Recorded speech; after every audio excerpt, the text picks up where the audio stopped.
Okay, we'll call to order the Santa Cruz Libraries Facilities Financing Authority meeting. Can we have a roll call? Director Hofbaker, Sure.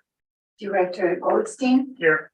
Director Lago, here, Chair Palacios. Here. And are there any additional materials or any additions and deletions to the agenda? Chair, there are no additions or deletions to the agenda or additional materials. Okay, so we'll go on to item number 4, which is oral communications. Do we have any oral communications from the room? Seeing none, do we have anybody online? There are no online public comments. Okay, so we will move on to item number 5, which is the library director report. Thank you, Chair. My library director's report is included in your agenda packet for your review. I'll just call to your attention. We did successfully reopen this grant supporting library. The turnout was really wonderful. We had over 800 people turn out on that day. And the neighborhood is really pleased to have this branch back open. With that, I'm happy to take any questions that you might have. Are there any questions or comments from the board? Okay, thank you for the report. We'll go ahead and move on to the consent calendar, which looks like it's just the minutes. Any questions or items on the consent from the board? Any public comments on the consent agenda? Any comments online? There are no online public comments. Okay. Take a motion to approve the consent agenda. Move approval. Second. Okay, we have a motion and a second. All in favor, say aye. Aye. Any opposed? Okay, we'll now move on to the general business, which is Library Facilities Financing Authority budgets for 23-24. And the recommendation is to adopt the LFFA final budget for 2023-2024. Staff report. Good morning. I've been moved by the microphone. Edith Driscoll, your treasurer controller. And as Mr. Palacios just stated, we're bringing back to you the final budget. The budget is exactly as was presented to you previously when we discussed that at our last meeting. The document is completely attached if there's any other questions. Okay, thank you. Any questions or comments on the budget? Seeing none. Any comments from the room? Any online? There are none online. Okay, so we will take a motion to approve the LFFA budget for 23-24. So moved. Second. Motion, we have a motion and we have a second. All in favor, say aye. Aye. Any opposed? Great. Okay, we've adopted the budget. Thank you. We'll move on to item number 8, which is project updates and comments by board members. Do we have any comments? I just had a question about the timing of the bond issuance. Do you have any sense for that yet? Yolanda, you want to comment on that? I know that you've been in communication with Kathy and Bonnie Lipscomb on our team, as well as with Driscoll in your office as we start thinking through timeline. Sure, and I'm happy to have Edith Driscoll chime in here because her office has spoken to the city of Santa Cruz about that. Yes, and so as we continue to just remind folks, whenever your team decides that they're ready to issue a bond, the next step would be for them to come back to your board and authorize me to move forward. We already have contracts in place with our municipal advisor, Suzanne Harrell and Company, and usually it takes about 3 months. So really that's just the timing. Because of the time of how long it takes and when you may want to begin, you may, I've mentioned before, you may just need to do a special board meeting just simply to authorize myself to move forward with initiating the bonds. Okay. So 3 months, give or take, whenever you want to start. No firm timeline yet, but this fiscal year, I'm assuming. That's the plan, and it also has to do with weaving it with some of the other funding streams that we're currently pursuing and have already secured. So it's been a little bit challenging to kind of thread the needle to have the other funding streams sync up with when we go out. So Yes. On that topic, you know, I don't think I know how the budget is looking. I understand it's your library, but given the sizing, potential sizing of the bond, are you guys in a position where you think you've identified the funding necessary to get the project done? Yes. That's great news. Yeah, and we can bring a more robust update on where the project stands and where the project budget is pacing, but we're in good shape. It's just a matter of trying to get some of the funding streams fully secured, including one of the state library grants that we're pursuing. I don't know that I would need an update at this board unless the other directors would want it, but like a memo from staff kind of summarizing just sort of project timelines, funding. I'm sure you guys already have that. You probably can cut and paste from something you've taken your city council. We can absolutely bring a written FYI update to the board. Yeah. Happy to do that. Thank you. Okay, thank you. There's no action on that. Do we have any, let me see, we have coming scheduled meetings. The next meeting will be in Boulder Creek Branch Library. So then I guess that's the end of our meeting. We'll go ahead and adjourn the LFFA meeting.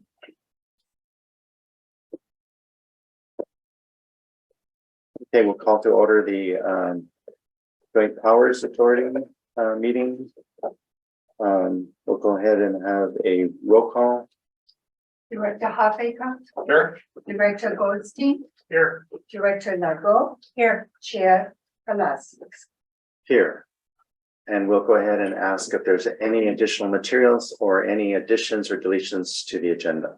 Chair Palacios, there are no additional materials and there are no additions or deletions to the agenda. Okay. And do we have any oral communications from the public? In the room? There are no online public comments. There are no online and there's no one in the room. So we'll go on to the report from the library director. Thank you, Chair Palacios. I've included my report in your packet for your review. I'll just call your attention to a couple of items. One, we were just talking about this. The city of Santa Cruz has submitted the Building Forward Infrastructure Grant on the new downtown library. That was due to be put in May 18th. They made that deadline, and so we are awaiting word on whether that grant has been accepted. We did submit for the full 10 million. Unfortunately, there are about $546 million in requests that are being made of the state library with 176 million available. So we're really being positive that we're going to get that grant. In addition, I just recently learned the California legislature has agreed to continue with the 100 million additional towards infrastructure grants. That was to be split into thirds, so 33 million this year, next year, and the year following. That now has been pushed back, but there will still be the 100 million available, and that will take place in 25, 26, and 27 now. Just to update you on that. Our library team we've got some new branch managers that are starting downtown, Addison Sani at Capitola, Mary Pekinas, and at Scotts Valley, Razel Davidson. So we're really pleased to welcome them to our libraries. And with that, I'm happy to take any questions that you might have. Okay, any questions comments from the board? If not, this is just a report, so there's no action. We'll go ahead and move on to the next item, which is the report by the Friends of the Santa Cruz Public Libraries. Please. Good morning, Chair Palacios. Good morning, members of the board. Nice to see you again. As you know, as Director Wilburn said, we celebrated the reopening of Brand Supporting a couple of weeks ago. The Friends put on the donor night the evening before the event.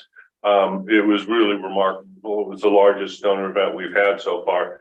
Typically, we have a few major donors. As you may remember, we kind of crowdfunded the children's room in honor of Allison Ender, and the people who did that asked us to invite everybody, and they had 170 donors. And so we had something like 50 to 60 people here for a donor event. It was very moving hearing people talk about Ms. Ender and her commitment to the county and the community. We also had other major donors here, including our friends from New Leaf Community Markets, for whom the teen room is named, and who also provided the food, and we're very grateful for that as well. We provided a check this month for $9,500. We talked about this last month, to the library for some of the summer reading program activities.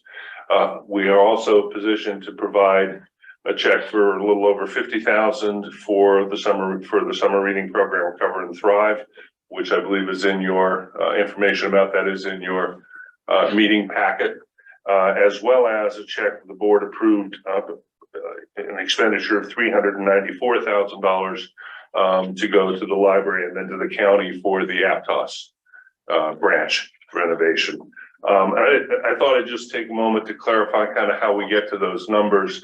You'll recall that we set up a plan to raise $1 million in 2021 for this branch, Garfield Park and Aptos. Of that, $470,000 was to go to Aptos. After costs of fundraising, that meant we would be delivering about $432,000 to the county for the Aptos branch. At the end of the first year, at the end of 2021, we were actually at about, we had $426,000 that had come in hand. Less cost, that gets the $394,000. Since then, we've had other pledges paid off as well as additional funds raised. My goal was to be able to get us to 470 after we took out the fundraising costs. We didn't quite get there, but we got pretty close. We're at 497,000 right now, which means that in addition to this 394,000, which has already been through, you know, our financial closure and moved into an asset account ready to be spent, we'll have another about $62,000 for Aptos by the end of the year. We'll probably have it sooner than that. It's just going through final closure of the book. So that's where the money comes from. It means total we'll be giving about $456,000 towards the building of Aptos, which we're very excited about. And about the only other thing I would comment on is that we have our annual meeting coming up in a couple of weeks, and it appears that we'll be moving forward with the same leadership team into the next year as we have had in the last couple of years. So we're pleased about that. Any questions? Well, thank you very much. I know the work you did at this branch in particular was very impressive and quite a happening. Yes. So it's really, really a great thing. And thank you very much for your efforts on that. And thank you for your efforts on the Aptos library. I drove by it just yesterday and it's getting there. It was pretty impressive. Yep. So that's a good thing. We look forward to another party. Yeah. Remind me what the goal is for the Santa Cruz main library. We're looking at 2 million. 2 million For the downtown library. We, again, I should note, we have, this afternoon, we'll be reviewing the first of the proposals that we've gotten from consulting organizations to work with us. We're looking at a quiet period over the next few months while we build up kind of the base. We do have one, let me call it, substantial commitment to the campaign.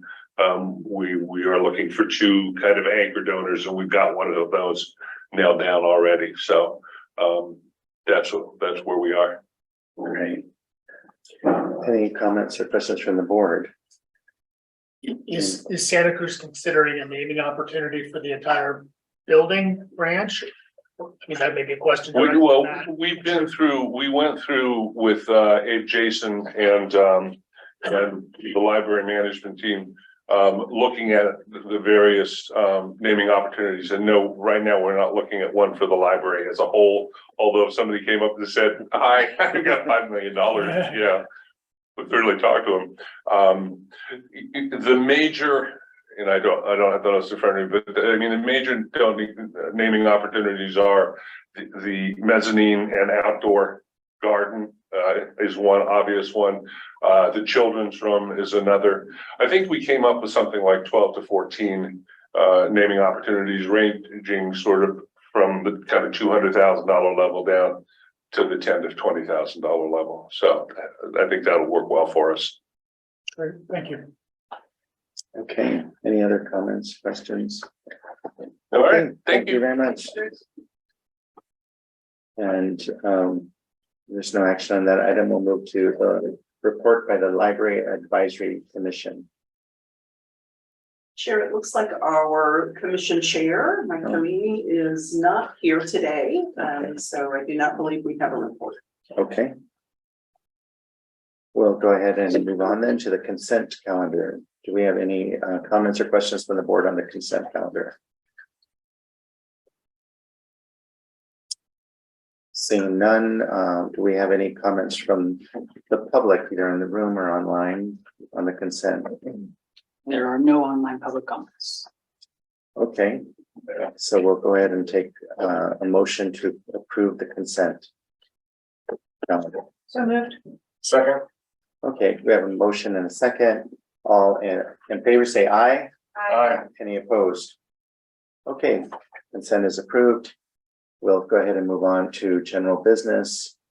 And item A is the issuance of a request for proposal.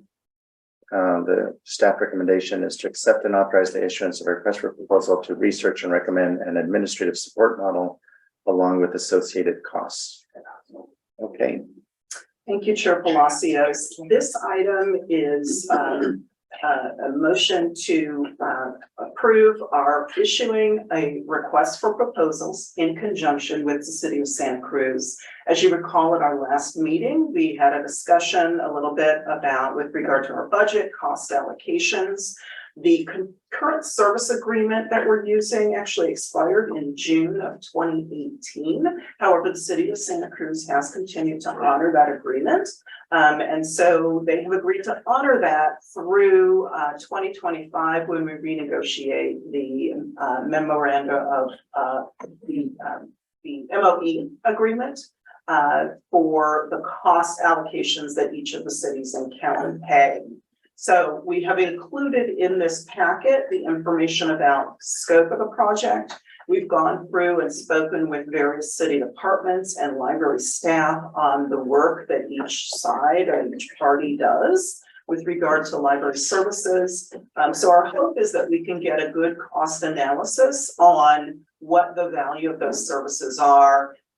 You know, in the past, we've not had anything that said sort of like a ticketing system that you do with IT, where you say, hey, I need my computer fixed, right? Okay, we need to replace a modem, right? Or something like that. There's a fee for that they can charge. We don't have any type of agreement like that. And so this RFP is really to hire a consultant to kind of determine what those costs should be, what are appropriate costs, and then we will bring that back to this board with recommendations on a variety of different cost models that they might possibly propose. Okay. Do we have comments or questions from the board? Second. I have a comment. Mhm. So I know I brought this up before, but at the 911 board meeting, when we were approving our budget, we talked a little bit about this work the library was going to be doing in a potential partnership with the 911 center.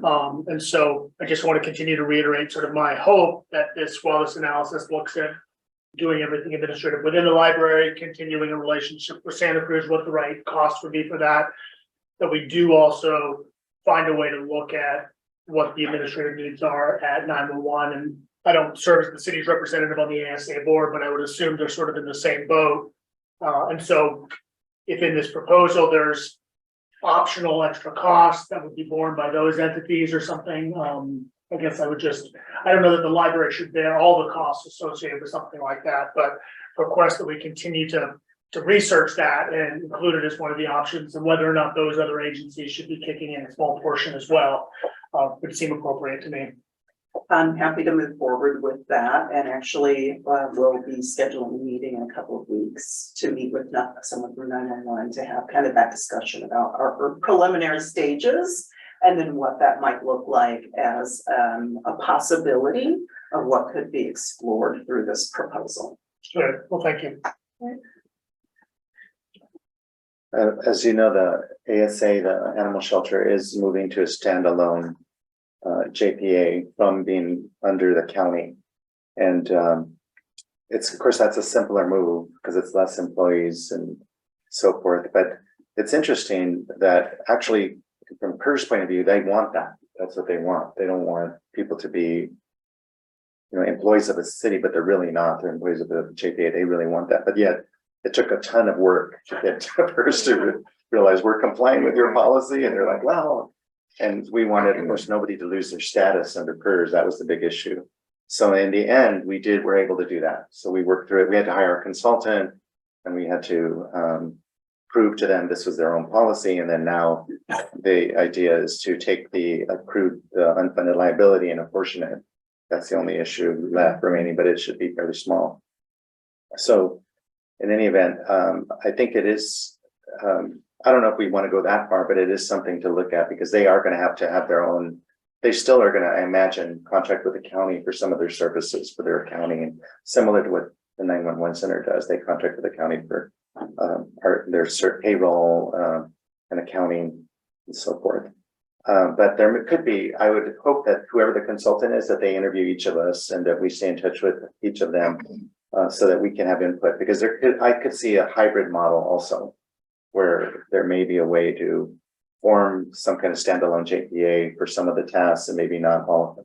The difficulty, like in this case, is that they're City of Santa Cruz employees or the library people are, so it would be hard to separate that piece off.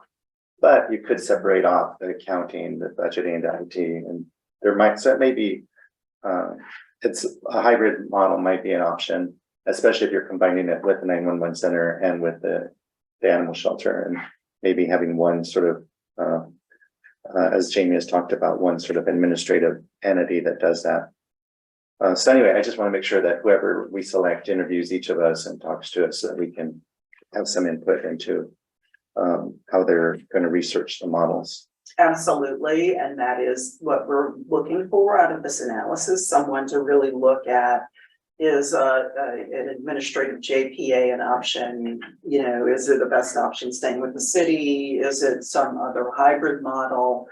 We'd like them to come back to us with a variety of different options. And then again, we'll bring those to the board. But we do intend to keep the board informed all along the way. The consultant will be, as a part of this, required to provide regular updates. We anticipate this process is going to take at least a year. Realistically, there's a lot to really look into. As you said, is there the CalPERS obligations? We also have been in conversations with our labor unions because we know they play an important role in this. So we want to make sure that they are represented as we proceed with someone on our committee, as we're picking the RFP and those types of things. So we just want to make sure we're including everyone, providing regular updates to all stakeholders, and then again, trying to figure out what are the variety of different models we could use, and then we'll bring those back to the board with a committee making a recommendation. But of course, this board will have the option to say, yeah, we like this other option better, but we'll leave that up to the board once we have that full analysis. And just a quick comment to respond to Jamie and Carlos's points.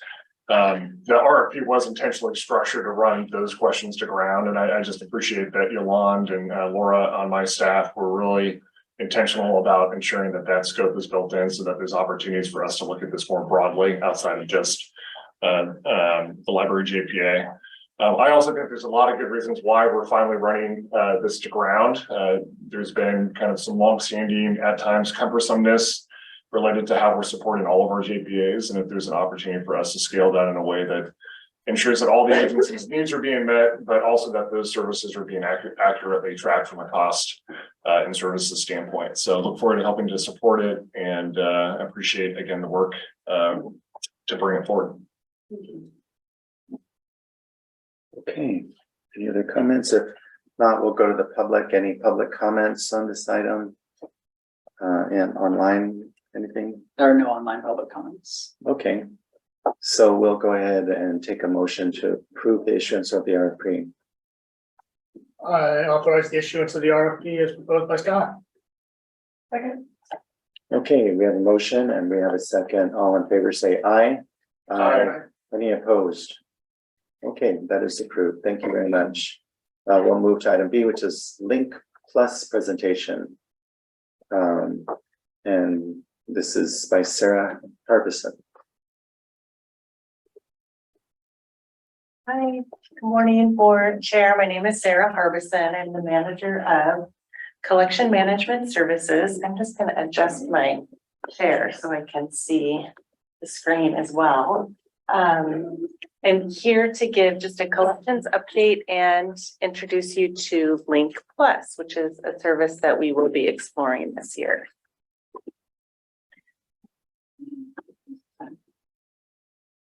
So I'm sharing it.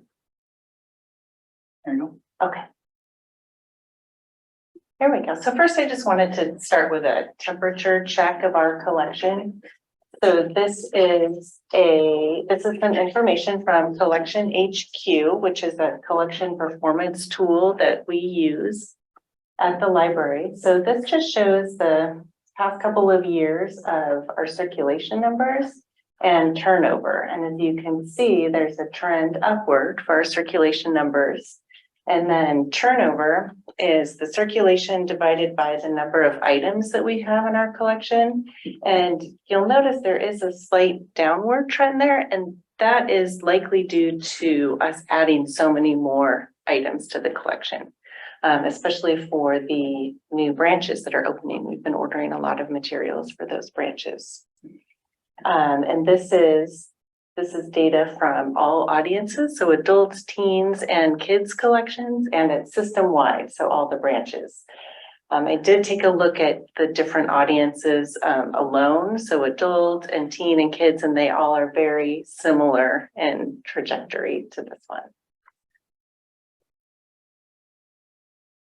Another thing we like to look at is something called dead on arrival. So this collection performance tool, Collection HQ, recommends that we have a rate of between 5 and 10% of items that don't circulate within the first few months of arriving at the library. So we're actually doing pretty good here. 88% of our collection is circulating really well when it comes in. So that's an indication that we are selecting materials that are relevant and of interest to our patrons. You know, anything less than 5% means we're really focusing just on the very popular items, and we're missing out on the breadth and depth of materials in our collection that we want. And of course, anything more than 10% means that maybe we should reevaluate the kinds of materials that we're selecting and make sure we're getting things that our community actually wants to check out. And I've included here the top circulating collections, just because it's really interesting to see what kinds of things people are really interested in checking out at the library. So this first chart is adult fiction, and the top three, of course, are fiction, mystery, and science fiction. Fiction is ahead by far. So this data is over the past year. And adult nonfiction biographies pull way ahead for nonfiction. And this is teen fiction. So the teen fiction books are the most popular, followed closely by the graphic novels. And large print made the top three for teen. And kids fiction, it's by far the picture books. We buy so many picture books, and we really are just barely meeting demand for the amount of picture books that get checked out. So it's about 160,000 picture books. And I just want to go back just to show in comparison to the adult fiction books, which is about 120. So those picture books are the most popular in our collection, followed by fiction, which are the chapter books, those J chapter books, and then the beginning chapter books. And kids nonfiction, zoology, those animal books are very popular, followed by biography, and then mammals. So the zoology is everything except mammals.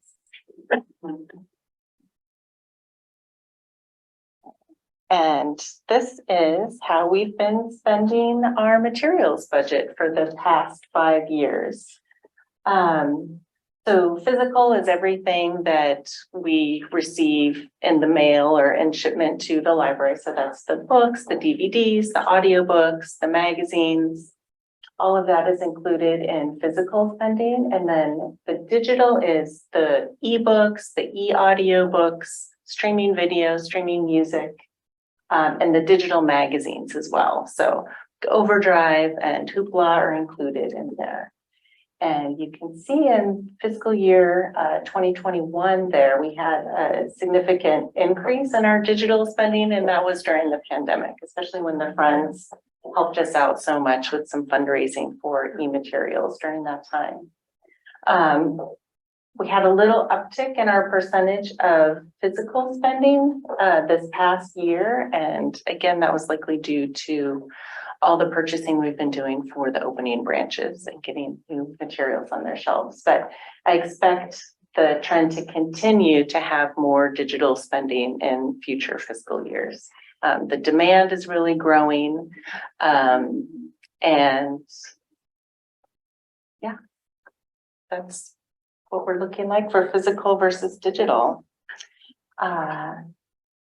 Just a quick recap of recent branch openings.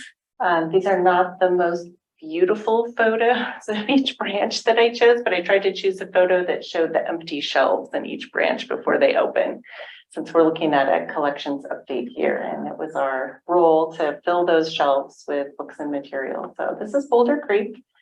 And with each recent branch opening, we've introduced a local history collection. So it's a collection of mostly books, a few DVDs, that will stay at that branch. They can be checked out, they can be placed on hold, but they'll always return to that branch. So of course, Boulder Creek has books on Boulder Creek history and San Lorenzo Valley, as well as Santa Cruz County. So we really tried to make each local history collection reflective of the local area and neighborhood area for each branch. And that local history photo there is the sticker that we put on the spine of those local history books. So they're easily identifiable and they each have a special spot on the shelf. So they're all together for patrons to find. And Scotts Valley opened as well. And again, we introduced a local history collection for Scotts Valley and refreshed their SNRC collection, which is the Special Needs Resource Center collection, which is books and some DVDs for parents and caregivers of those with special needs. And the Live Oak Library, of course, got a local history collection. And then we also introduced the lendable ukuleles with the Live Oak Company.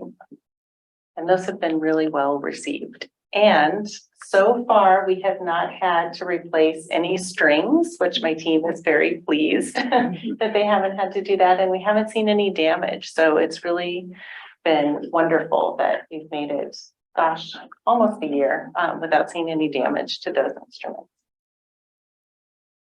And then here we are at the Branch 40 Library. So these shelves are in the kids' room. So just the next room over here, we did a mostly new collection. And of course, we included that local history collection.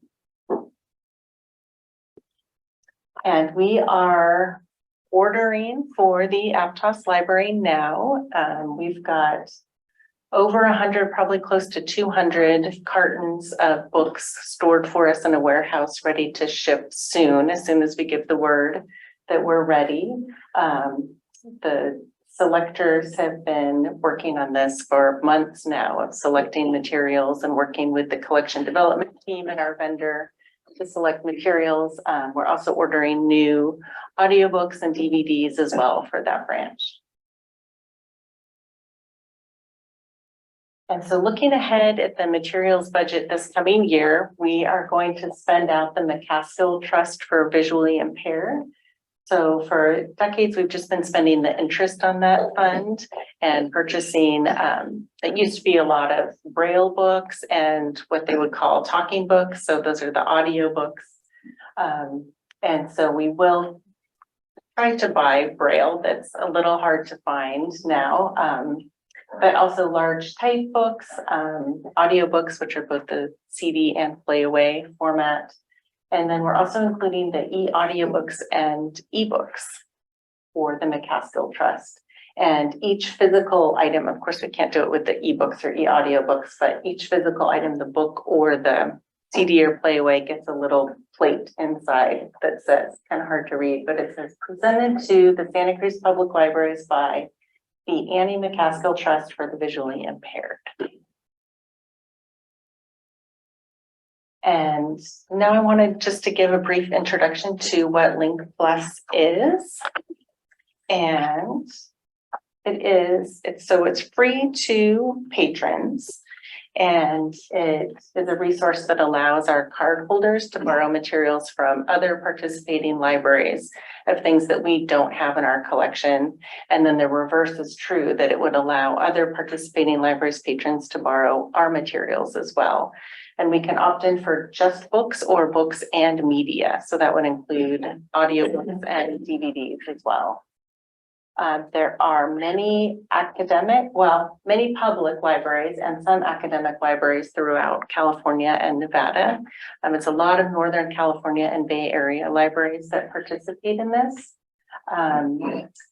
It's only for materials that are available. So if there's something, say, at another library that our patron wants, but there aren't any available copies, they don't get to place a hold on it necessarily. And then same, other libraries patrons wouldn't be able to place holds on our materials. They do have a load balancing algorithm just to prevent us from being overloaded from too many borrows. So they try to keep it so that our borrows and our loans are somewhat equal, so that we're not overburdening another library or being overburdened ourselves.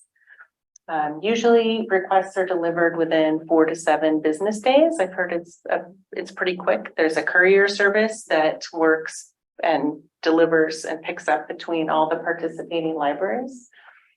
And it allows searching from the library catalog. So I just wanted to show a graphic that kind of shows how the courier service works. It's a spoke and hub. So there are some libraries that will take materials and sort them and then send them out to smaller libraries. So it looks something like this. And so there are a lot of benefits. It really opens up other libraries' collections to our patrons. So if there's something that we don't have, then there's a very good chance that they could get it quickly from another library. It does take some resources though. There is the InReach module that we would pay for, and that's the resource sharing tool that allows the multiple libraries catalogs to interact and allow access. It does take staff time. It would take staff time to pull those materials from the shelves for other libraries, and then staff to receive and sort the materials that are both incoming and outgoing, and someone to manage that and manage the communication, the troubleshooting, the reports, the gathering statistics, things like that. And there's a courier service, as I mentioned, that we would pay for, and then also some supplies, just some upfront supplies like pouches and bins, and special flags for it. So it's something that we're looking at this year and considering, and that's all I have, but I'm happy to take any questions. I would just add to Sarah's report. Thank you, Sarah. The Link Plus system is one of those one-time funding items that we are sinking the cost this year to get the program started. After that, it's just the ongoing costs of the courier service and your supplies that you have. We already do have the Polaris system, and so III does work with Polaris, which makes it a seamless process for our patrons, where they can just go to the catalog. If they type in a search and we don't have it, they will get a button that says, would you like to see if that's available through Link Plus? They can click on that, and then they can see what other libraries have it and say, place that order for me. It's sort of similar to the interlibrary loan process, but patrons don't pay a fee for that. So they can do it from their catalog instantly without having to call the library or go into the library and say, hey, ILL librarian, can you order this? Can you look around and see where that book is? So it makes it a really seamless process. And the feedback that myself and I asked Sarah to go out and do a lot of research on this have learned is patrons absolutely love this service because it does expand the breadth of materials that they have available. And as Sarah stated, some of that is even from academic libraries, which is great. Any questions? Just a quick comment, as a young lad now, more than 20 years ago, doing research on urban sprawl, had a lot of use of Link Plus from in an academic setting and just found it to be terrific. So I really see it as being an investment in expanding our collections overall. Obviously, some additional cost for our own operations as we're responding to those requests, but kind of see that as it being a wash as we think about, you know, the other library systems that will also be contributing to our patrons. So I just appreciate pursuing the option and look forward to seeing it added to our system. Jamie? Two questions. Link Plus, it's really interesting. I'm curious if the analysis on like the per book cost, because it sounds like a lot of work, right? It's like there's a book that somebody here wants and it's in Sacramento. It just sounds like a lot of people have to touch it before it shows up here and someone says, here's your book. Is that, have you guys looked at the like first the cost of just saying, well, we could just buy it, right? So I think there are a lot of different opportunities here. Another program that the state library offers is the zip books. So zip books is one of those where patrons, if we don't have the book, patrons could say, hey, this is available on Amazon, we would order it. It would be mailed to their house. So that's one option. And then they can return it to us. The problem is we don't have shelf space. So Yeah, house everything. I was thinking that That's it where- right. could be just the pure storage. It's like, yeah, sure, we could buy it for about the same price, but where would we put it? Correct. And so we don't want to purchase materials and then immediately Yeah. turn them over to the friends or something where we're not able to stock that resource. And it's typically not something that's heavily used, right? Sarah talked about our collection and we have that 8% DOA rate. We'd love to see that go lower, but again, we're carrying a breadth of materials. Some of it may not circulate, but at any given time, we don't necessarily have the shelf space to take in a lot of extra items, especially if they're only circulating 1 or 2 times. Yeah, I can completely understand that. Second question, and this is probably a little wonky, but in your first slides, you were showing checkout by sort of different genre. I noticed that the scale changed pretty significantly at the bottom. In some cases, we were looking at bars that were going to 150,000 checkouts. In other cases, the scale was 15,000, like 1/10. When you overlay the same scale on that, I think you would end up seeing it was like, wasn't it children's picture books were at around 150,000 checkouts, and then adult fiction, I think, were the two that were really high, but some of the other ones were significantly lower. Do you look at that sort of thing? And then when you're looking at where we spend our collections budget and sort of weigh those different things, and then also probably weighing, you know, from my standpoint, I might think as one board member, you know, maybe kids' picture books, if they're getting 150,000 checkouts a day or a year, and then, you know, that's what we were looking at for adult fiction. Maybe we're spending more on kids' picture books because we have more of an opportunity to help, you know, help someone grow as a young child, having access to, you know, great books. Adults were all kind of ossified, so. But do you look at that kind of thing? Like look at the sort of the overall, like, okay, this is where the books are actually going, where's their spend, the ratios, those kinds of things? Are there some policy decisions, I imagine, built into those kinds of analysis and the decisions that are made? Yeah, absolutely. So that tool Collection HQ actually has a spending plan module. So it'll look at This the exact number, question. exactly. So the number of checkouts that certain things are getting. And then you could just type in, usually I just put like 100,000 just to get the percentages of the budget. And then it'll recommend what percent of the budget would fall to each type of item. Do we make some policy decisions there? Because there's sort of probably the recommendation based on some basic metrics, but like, you know, do we say, well, let's more heavily weight children's books or nonfiction because, you know, local history is important for us or things like that? Are there some decisions like that built in? I will say that we don't have specific.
So I think, as we get that going, I'll just introduce myself. My name is, good morning.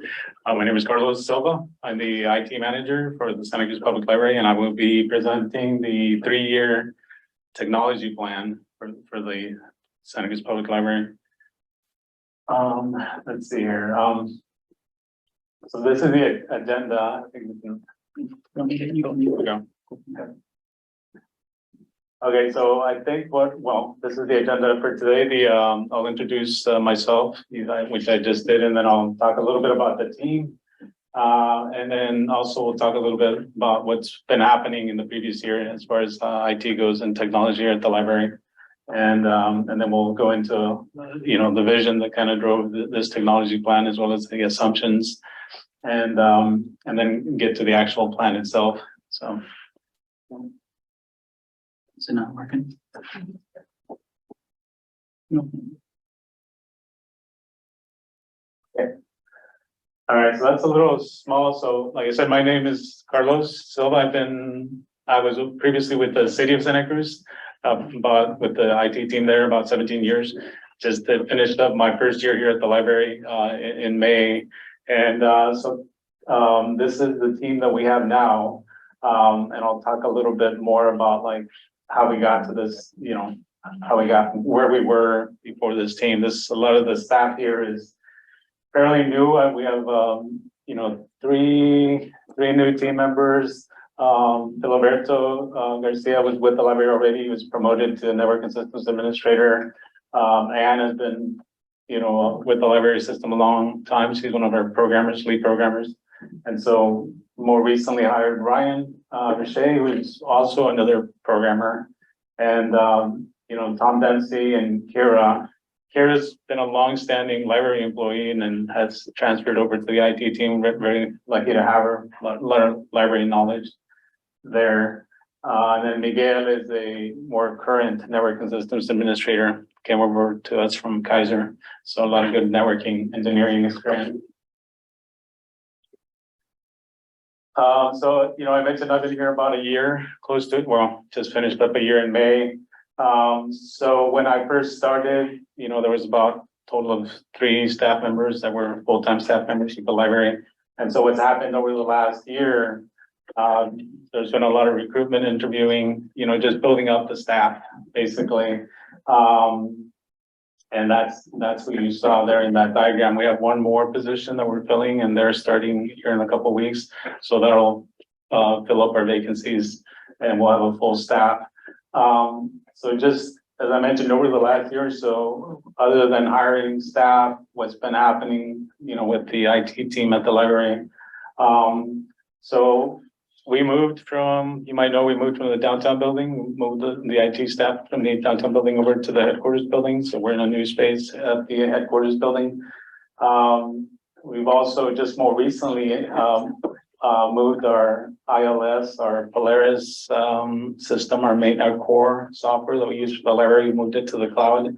So that's happened in March as well, so that was a big effort. So took a lot of, pretty much everybody in the library was involved with that. And we've been replacing end-of-life equipment, so there's a lot of hardware, some software that's been around for 8 to 10 years, and so we've been slowly starting to migrate that and upgrade that. So some of that includes like our virtual environment. So we've been doing a lot of that, replacing some of those older servers. Like I mentioned, well, there's a virtual environment. We've also opened 5 new libraries. So, opening libraries, as you can imagine, there's a lot of technology that goes into that. There's the wireless infrastructure, there's the cabling, the network switches, and all the workstations, public and staff workstations, laptops, all that. So it's a big effort. So we've done that. We've opened 5 libraries over the last year, most recent one being this one, as you mentioned. So I thought it was important to kind of highlight, what's been happening in the last year, because it's really what's driven the technology plan for the next 3 years. The vision is really centered around the library's master plan, basically.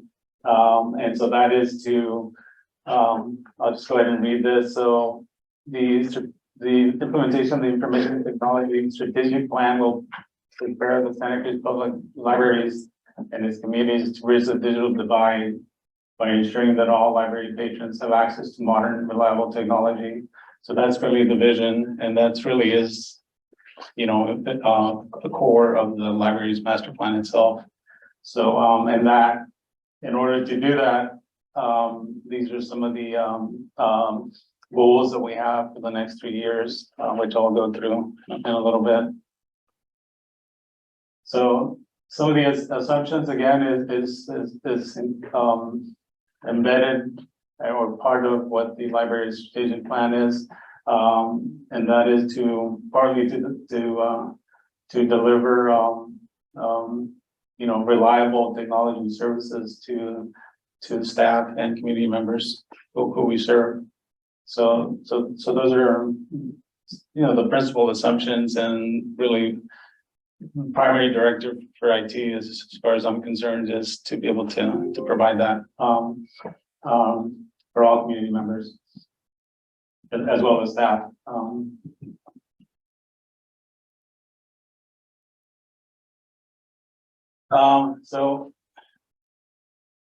So the reason like I mentioned, the reason that I covered like what's been happening in the last year or so, a lot of it has been centered around just upgrading older infrastructure.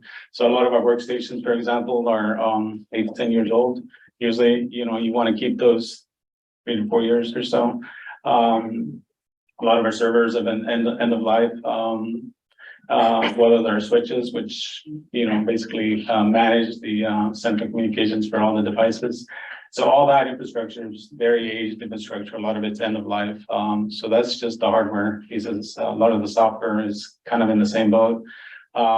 So going forward, what's been driving the plan itself is just to continue to do that, to continue to upgrade our networking devices. Currently, we're actually in the process of replacing all 10 library switches. So that was a grant funded effort. So we're deploying new switches to all the libraries as well as the servers. So each library has its own server that provides all the print services, the file storage, all that stuff. So we're replacing those. Those are 2 current projects that we have in the works. Again, those are grant funded projects, but it's in that same vein that the next 3 years is going to focus on just continuing to replace that infrastructure and get us up to current technology. So one of those being our website redesign project. So we have had our website, both our internal and public website has been internally hosted. It looks, our programmers have done a great job with that. There's a lot of customization that goes with it. One of the plans for the next 3 years is to look at revamping, updating that public website, as well as the internal website eventually. Just make it, easier to navigate, incorporate some of the new library branding that, that is being planned. And just make it more engaging,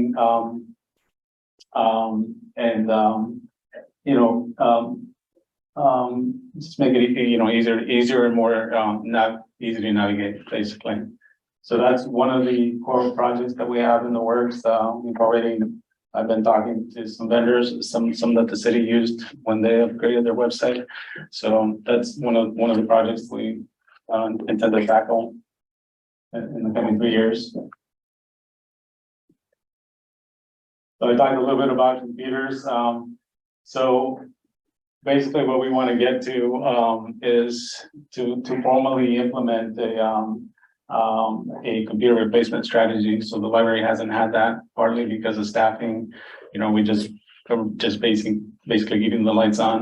But in order to have an effective, reliable modern technology, then you need to have a strategy for doing that. So that's what we're doing with the computer replacement strategy. So we've already started a phase of this. So it's going to be a kind of a two-phased approach.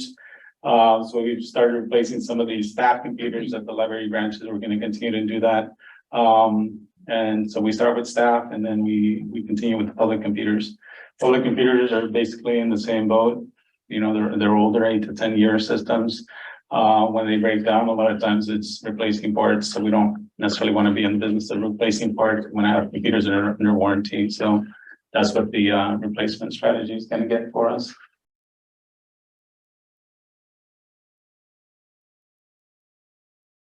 So, I mentioned the wireless infrastructure.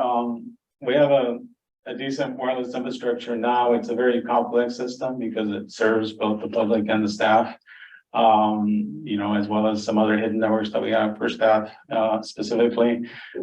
So that wireless infrastructure, again, it's been around for the last 10 years or so.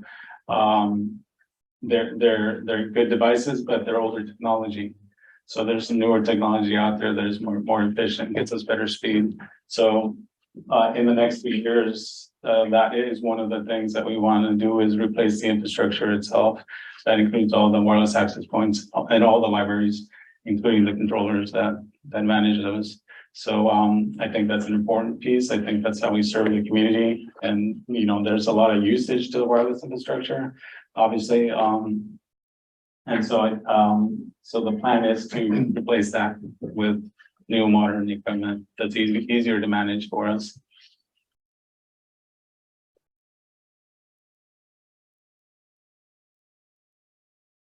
So, cybersecurity is important. I think one of the big pieces that we're missing here at the library, and we're not alone. I know a lot of the other agencies are kind of in the same boat, is cybersecurity, a robust cybersecurity plan and policy.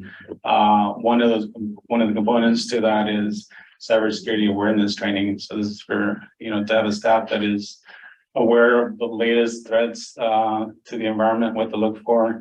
It's a big piece of the master cybersecurity plan. So I've already started to look into some programs, and it is an objective for the next 3 years to implement cybersecurity awareness training program for the staff. And that, just sending out quizzes, monitoring, training, sending out like what is social engineering, things like that. So I think that's an important component to it. I think it's something that's kind of a low-hanging fruit that we can deploy, and so that's something that is in the plan for the next 3 years as well.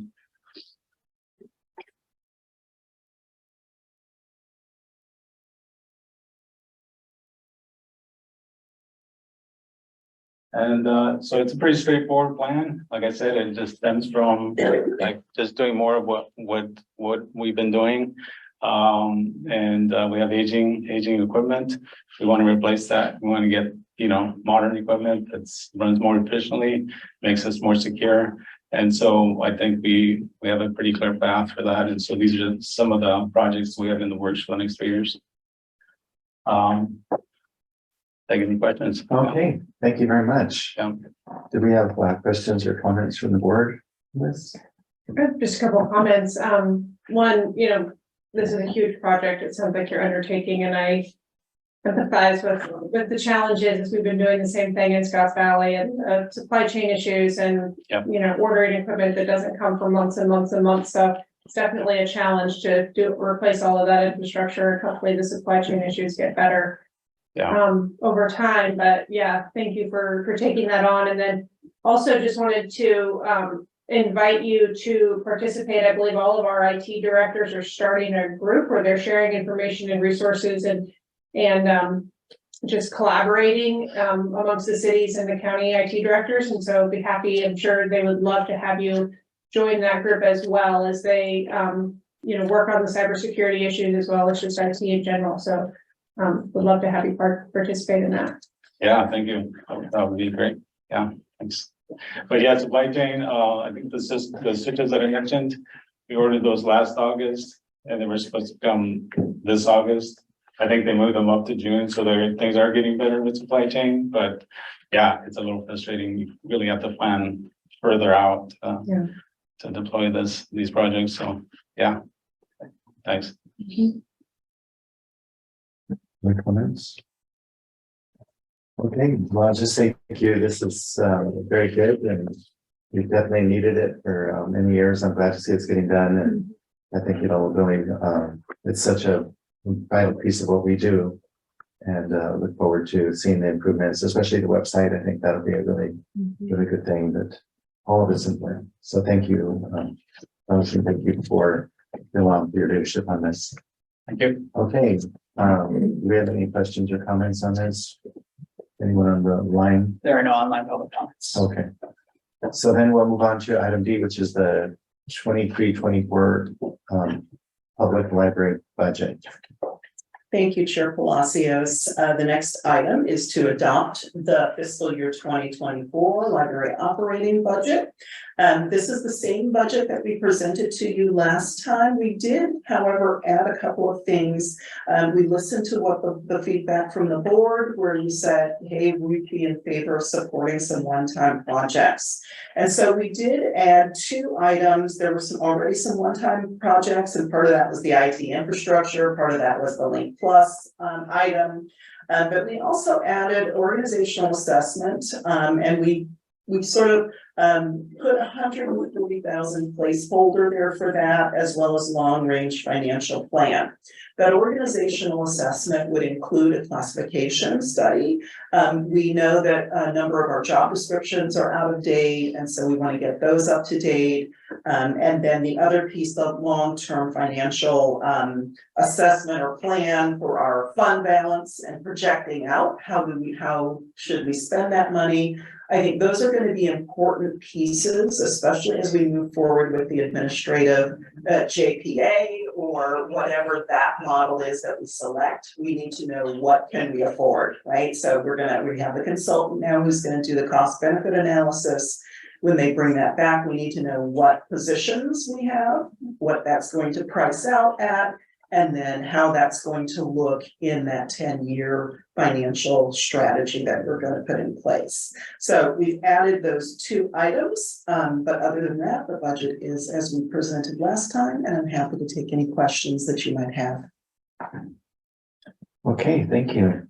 Do we have any questions, comments?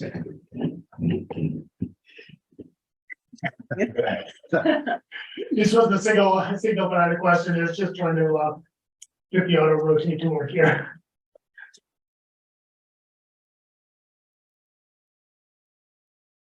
There's usually a little arrow you can. I know. Oh, that's silly.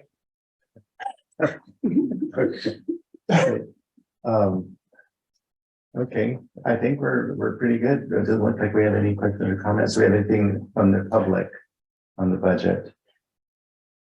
Any online comments? There are no online public comments. Okay, I guess I just do have a comment. Just thank you for adding those items. I think that those, for a long time, we've been concerned about the kind of long range fiscal picture, and I do see in the coming years, we are showing a deficit, so trying to get a better handle on that, I think it's really important for us, and since we do have some resources right now we can put into something like that, I really appreciate that effort, and anything I can do as a board member to support either the long-range fiscal planning or the administrative analysis, as our chair mentioned, more than happy to help, so thank you for that. Okay, so then we'll go ahead and take a motion to approve and adopt the 23-24 library operating budget. So Second. Okay, we have a motion and second. All in favor, say aye. Aye. Any opposed? Okay, so the budget is adopted. If only my budgets, I always say these. These. You guys. It'd be nice. Of course, you don't have us asking for stuff. Could I have $100,000 for some fiction books at Aptos Library? We asked for a couple of things last time, so we were pretty easy on it. They're pretty easy, not like our board members tend to do. new picture books. Yeah. Bookmark this for everybody. Okay, comments by board members. Do you have any general comments? No comments. Upcoming meeting is at Boulder Creek, 9 a.m. And that's on August 3rd. And with that, we'll go ahead and adjourn the meeting then. Thank you, everyone. Thank you. Okay. Yeah.